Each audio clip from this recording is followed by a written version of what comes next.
You are currently the victim of extremely subtle but effective subliminal propaganda and have absolutely no clue.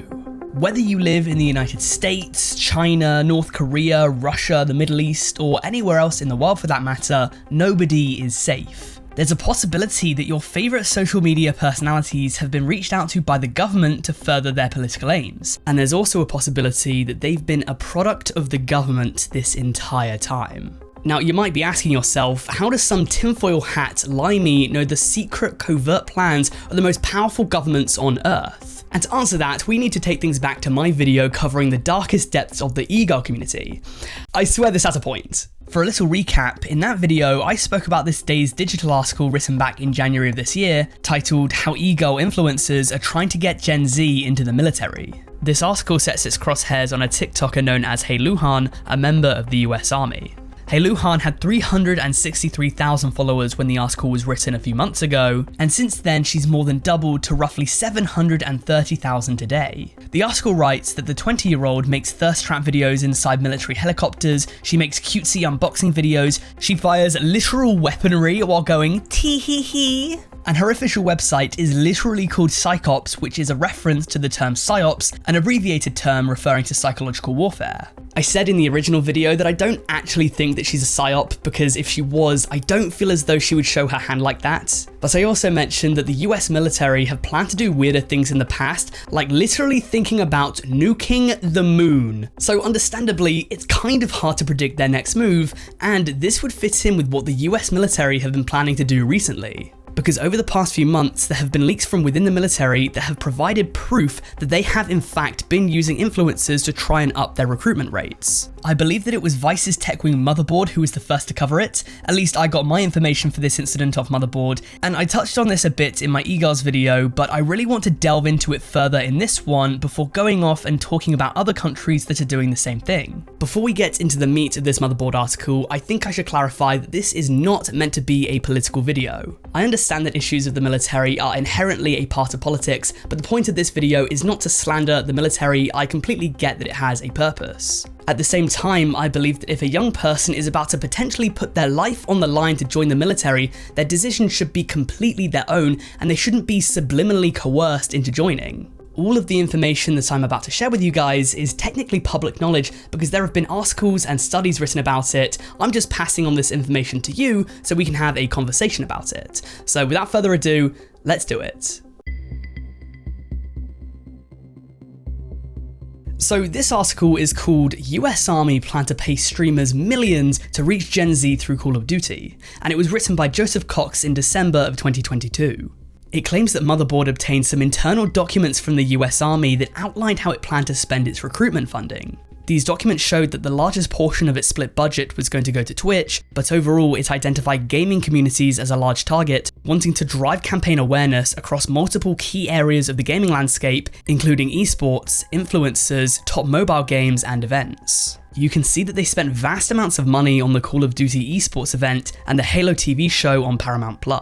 The documents then started name-dropping individual creators such as Stone Mountain 64, Swag, and Alex Zedra, all of whom you could assume would have been paid vast amounts of money if the campaign went through. You can see that Stone Mountain, for example, would have been paid $150,000. I mean, that's insane amounts of money for an individual creator.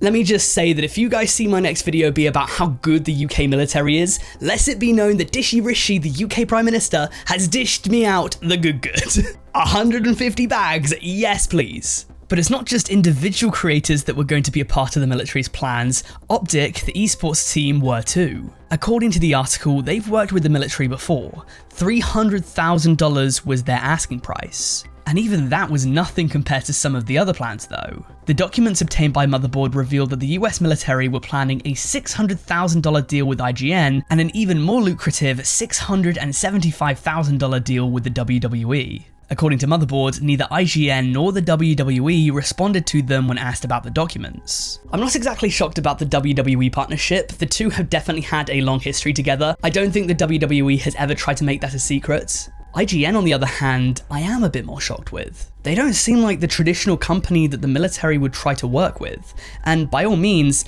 they probably aren't.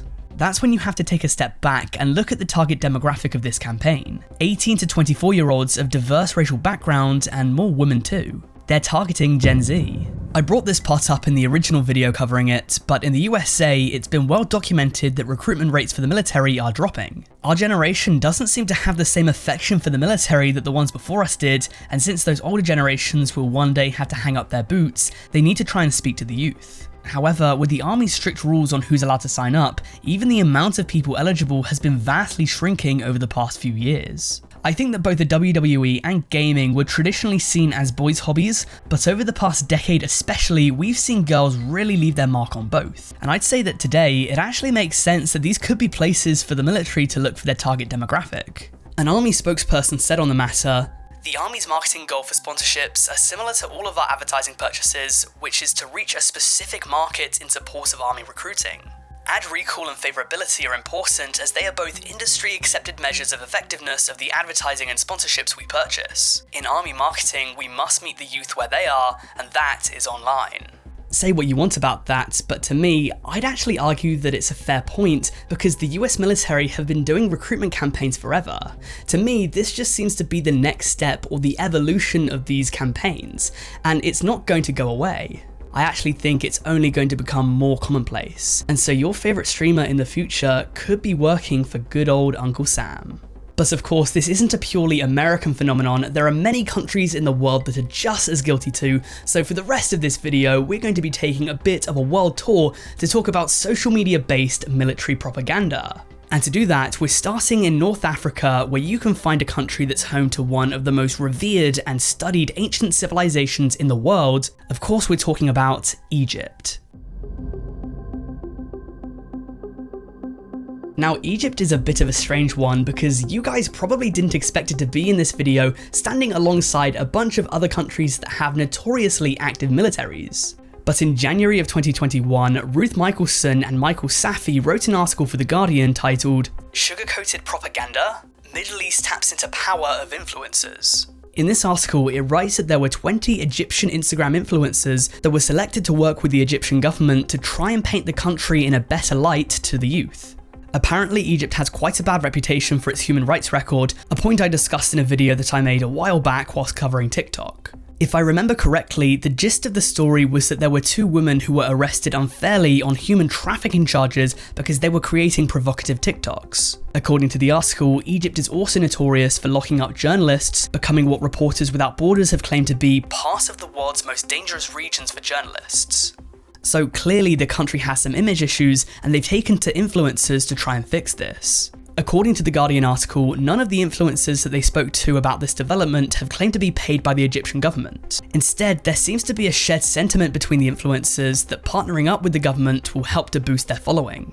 Whether or not this is true, I don't know for sure, but I do know that governments in the Middle East would know better than most just the power that social media can bring. In 2011, Egypt had a revolution to protest against an increase of police brutality under their then president, Hosni Mubarak. Tens of thousands of Facebook pages and groups were created to organise the revolution, which ended in Mubarak's arrest. So clearly, Egypt know that social media can be an incredibly powerful tool when utilised correctly, and many critics think that Egypt's government is now planning on utilising it. The article quotes pro-democracy activist Iyad el-Baghdadi saying, "It's a battle for legitimacy through narratives. If you want to get a leg up in the battle over narrative, you control the public sphere." And so if you can influence the people that the public are listening to, if they can be a puppet or a proxy for what you're saying, you control the public, and therefore, the narrative.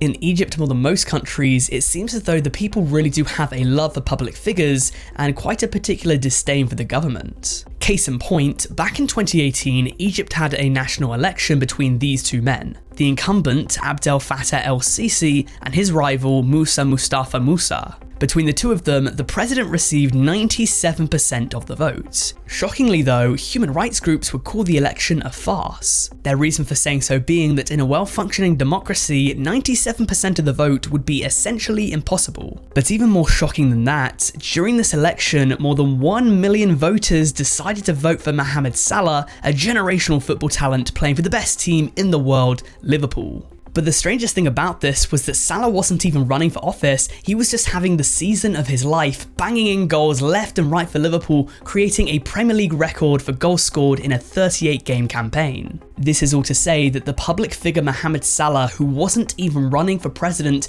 was technically the runner-up to El-Sisi, who is still the president today. Coincidentally, in 2018, the same year as this election, the government passed a law to regulate social media, under which anyone with more than 5,000 followers could now be accused of spreading fake news or inciting others to break the law. Make no mistake, these government-hired influencers are exactly that. Government-hired influencers. Do they really have your best interests at heart? Or do any influencers, for that matter? In a job as morally bankrupt as influencer, I would say probably not.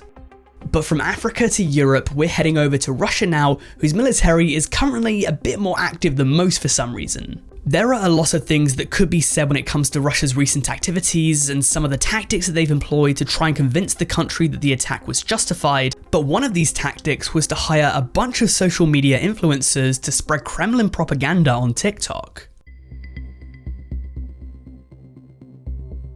Once again, Vice has come up clutch with another article, this one written by David Gilbert back in March of 2022, so this would have been right after Russia began occupying mainland Ukraine. Numerous campaigns have been coordinated in a secret Telegram channel that directs these influencers on what to say, where to capture videos, what hashtags to use, and when exactly to post the video. And even though TikTok has banned new uploads from users located in Russia, the campaigns did not stop. The Telegram channel is run by an unnamed administrator who recruits social media influencers and told Vice he was a journalist. The administrator lays out requirements such as minimum views required and the date and time the video needs to be posted. He also asks potential recruits how much money they demand per post. It remains unknown who's paying for these campaigns. The message on Telegram told creators what audio track to use, which emojis to use, and what text to post on their videos. I mean, this would make sense for a country to do. Not just Russia, but any country that risks upsetting its population.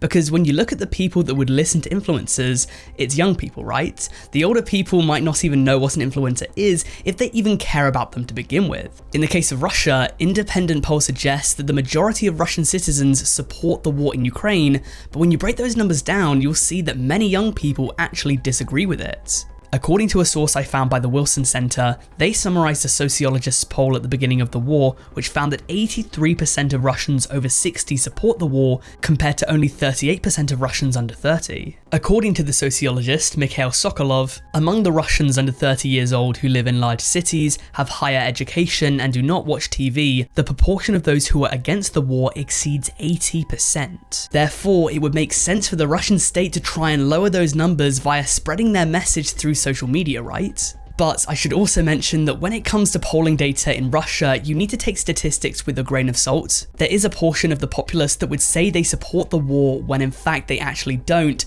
because they're afraid of the consequences. In fact, there were also a lot of social media influencers who were very critical of what was happening. Lisa Peskova, the daughter of Dmitry Peskov, Vladimir's press secretary, posted a message to her Instagram story that translates to #NoWar. This message was then promptly deleted. Nikki Proshin shared his anger towards Putin on TikTok to his 750,000 followers in a video that has since also been deleted, but Proshin has also live streamed various marches and protests on his YouTube channel. I also want to say that this military propaganda is not exclusive to Russia, because Ukraine is guilty of it too. For example, the ghost of Kiev. This story spread around social media like wildfire at the start of the invasion, but it wasn't real. And likewise, it's been documented around the web that there are several influencers in the Ukrainian army who have been posting about their victories whilst out on the battlefield. This might be a morale tactic, and in fairness, Ukraine has a lot to shout about, being able to go toe-to-toe with a country that was expected to flatten them within days, but at the same time, it would be very hypocritical of me if I just said all this stuff about Russia without mentioning what was happening across the border. Heading south of Russia now, we land in China, the Red Dragon, because it's time to talk about the Chinese's take on government-led influencers. This is yet another incident I've spoken about in the past. If you see my Darkest Depths of VTubers video, you'll know this story. But in case you haven't or you forgot, to give you a little recap, back in 2020, the Communist Youth League of China thought that it would be a good idea to reach the next generation via two VTubers, a male and a female that they made. They announced the pair on Weibo, a Twitter-like site for China. They took on a different strategy to their Western counterparts, but perhaps it was a strategy more severe in approach because before they were announced, these VTubers didn't exist. They were expressly made for the tools of propaganda. It wasn't like Alex Zedra or Swag or Stone Mountain, who, for as far as we know, were independent creators for years before being reached out to by the armed forces. Both the female Zhang Xinjiao and the male Hong Ki-man were named after a poem written by Mao Zedong, with the girl's name meaning something along the lines of the beautiful land, and the boy's name roughly translating to red flag flutters free. So it shouldn't be any doubt that these two are the complete creation of propaganda. They had no soul. Their entire existence hinged on the intention of getting people to follow the government. But the people weren't having it. Quickly after the two were announced, it would be made clear that there was no room for them in this world, as the original post got destroyed by a barrage of insults and complaints. According to a source I found by Jake Newby, the people used their announcement to voice their disdain towards the system, asking if Zhang Xinjiao will have to give birth to a boy or whether she'll have to marry before she's 30. One user on Weibo is quoted as saying, "I'm your citizen, not your fan." Some users even asked if Zhang Xinjiao would have to shave her head, referencing a controversial state media video in which female medical workers wept silently while men shaved their heads to prevent infection during the coronavirus outbreak. This is all to say that the reception to the VTubers was not a welcomed one. In response to this, the two were scrubbed from Weibo, and the Youth League tried to sweep them under the rug, trying to pretend that it never happened. This was one of the first times in China that severe backlash was held against a project such as this,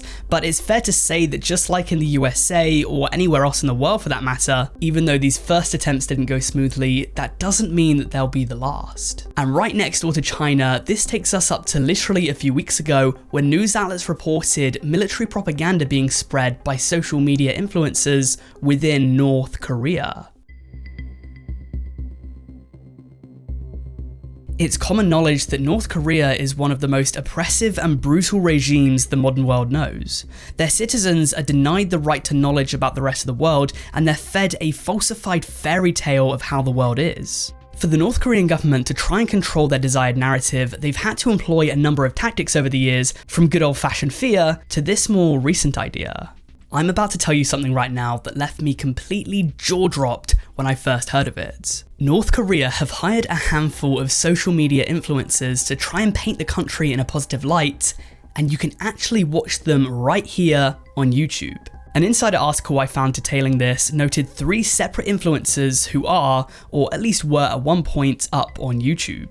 First up, you have Yumi Space from DPRK Daily. She has 21,000 subscribers and 18 videos, uploading semi-regularly, and her videos show off what it's allegedly like to live in North Korea from a tour guide-ish perspective. She goes to various hotspots like amusement parks, football academies, lakes, restaurants, cafes, she interviews people, and in some videos actually shares North Korean culture.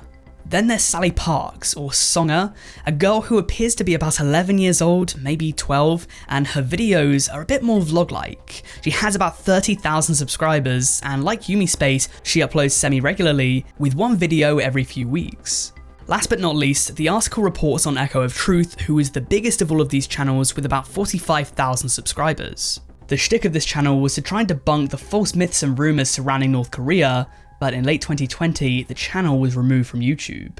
The person behind Echo of Truth made a video in response to this, saying that she wanted to dispute fake news about her homeland, and that she didn't know why the Echo of Truth channel was removed, she was just told that it violated Google's policies. So I'm going to take a deeper look into these channels, and legitimately I am so excited to break these down. I understand that this is a very one-way conversation, but please do drop your thoughts in the comments because I would love to read them. This is purely fascinating to me. Disclaimer, please do not say that my channel sent you or send these channels a bunch of hate. I don't want my names written down in the North Korean logs or whatever. I don't want to be an enemy of the state. So please don't tell them I sent you, and don't send hate. With that said, I need to mention that this kind of thing normally isn't allowed in North Korea.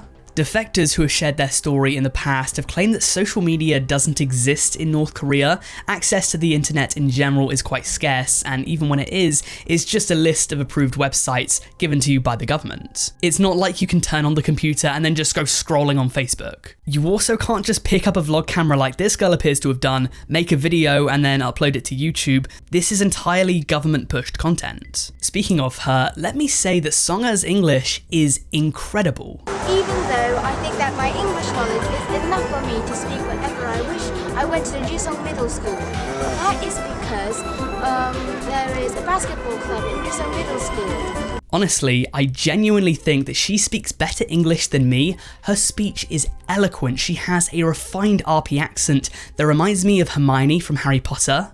And there might be a reason for this too.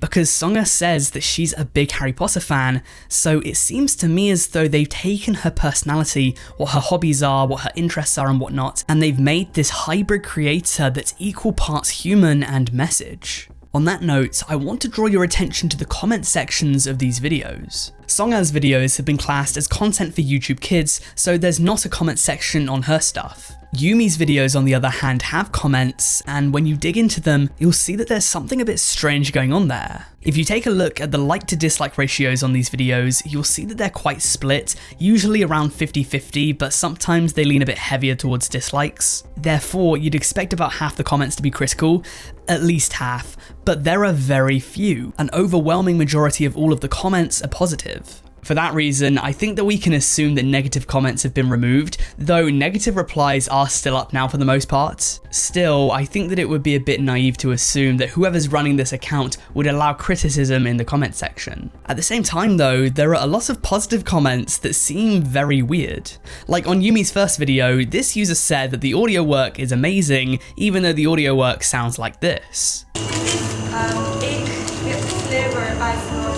And then you have the comments like this. I would love to come to North Korea and taste your sensational ice cream. I'm sure the innovation of new tastes is incomparable in your country.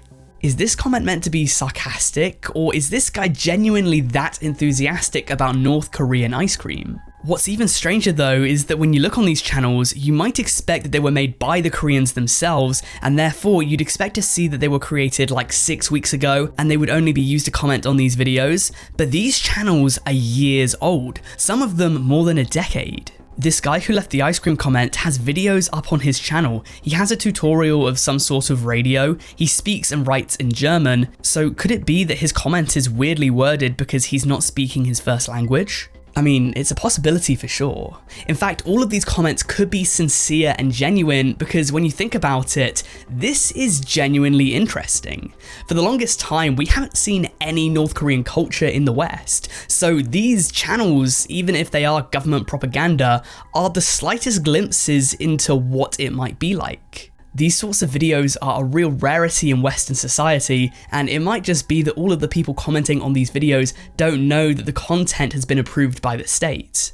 At the same time, I wouldn't exactly be shocked if there was something a bit more than meets the eye here. I think that some of these channels might have been bought or taken from their original owners. That's at least my conspiracy theory. Maybe not though. Maybe they're just being sarcastic, or maybe these people are legitimately, genuinely interested. But to me, something is a bit suspect here, so what do you think? Legitimately, I would love to hear what you guys had to say about this story, or any of the others that I've spoken about in this video for that matter, so if you've got something on your mind, please let me know down in the comments. And afterwards, if you're still interested in some more dystopian content, why not check out my video on Tinder's threatening problem? If you enjoyed this video, I'm sure you'll love that one too. Aside from that, I want to thank you for watching, and I'll see you later.